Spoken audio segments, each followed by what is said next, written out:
Welcome to আর রান্নাঘর। বন্ধুরা কেমন আছেন? আশা করি সবাই ভালো আছেন।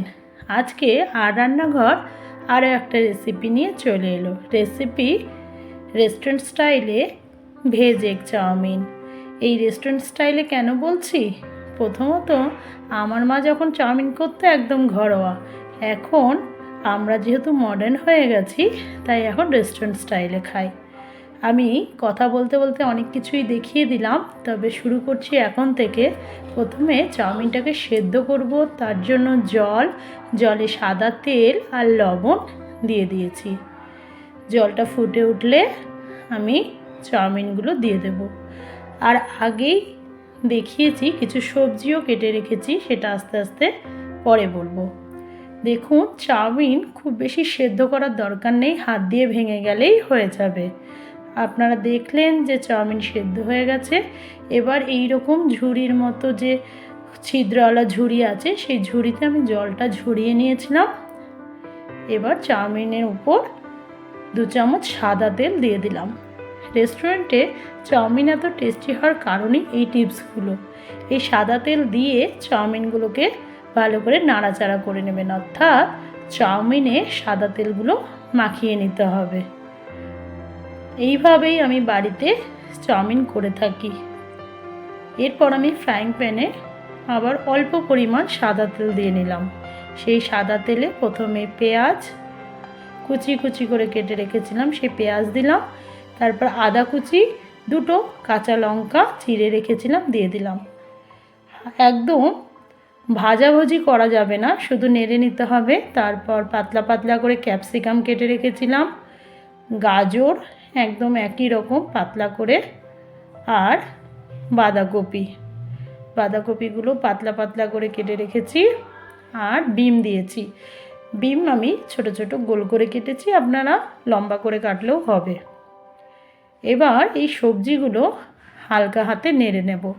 এখানেই একটা টিপস বলার আছে বন্ধুরা, এই সবজিগুলো সেদ্ধ করা বা ভাজার খুব বেশি দরকার নেই, জাস্ট হালকা নাড়াচাড়া করলেই হবে। উপর থেকে আমি গোলমরিচ গুঁড়ো দিয়ে দিলাম, কারণ বেশি ভাজলে সবজিগুলো একদম সেদ্ধ হয়ে গেলে আর চাউমিনের টেস্ট পাবেন না। এরপর 2টো ডিম ফাটিয়ে আমি দিয়ে দেব।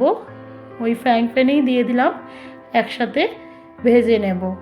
আপনারা চাইলে আগে থেকেও ভেজে রেখে দিতে পারেন। 2টো ডিম ফাটিয়ে দিলাম। এবার শুধু হালকা করে ভেজে নিচ্ছি। সামান্য লবণ আর অল্প পরিমাণ আমি গোলমরিচ গুঁড়ো দিয়ে দিলাম। এবার এখানেই আমি নাড়াচাড়া করে ডিমের ভুজিয়া করে নেব। ডিমটা দেওয়ার কারণ কি জানেন?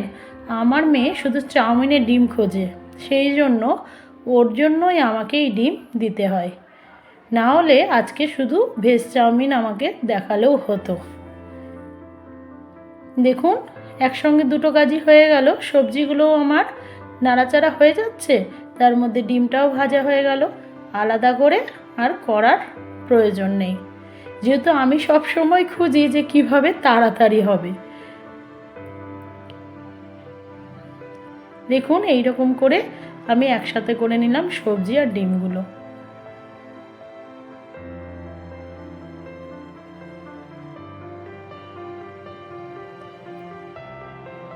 এবার আমার সবজি আর ডিম প্রায় হয়ে গেছে। আমি এবার উপর থেকে যে চাউমিন সেদ্ধ করে রেখেছিলাম সেই চাউমিনগুলো দিয়ে দিলাম।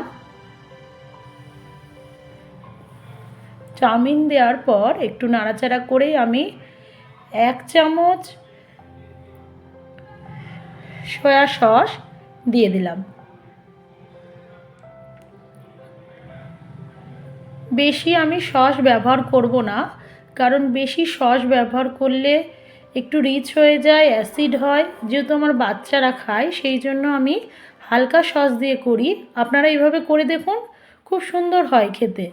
তারপর 1 চামচ আমি চিলি সস দিলাম আর 1 চামচ টমেটো সস দিয়ে আমি নাড়াচাড়া করে নিয়েছি। আপনারা চামচে করে এগুলো নেড়ে নেবেন। আমার চাউমিন রেডি।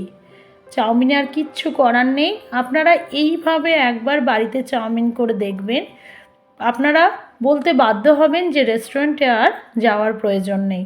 থ্যাংক ইউ, ধন্যবাদ, ভালো থাকবেন, সুস্থ থাকবেন।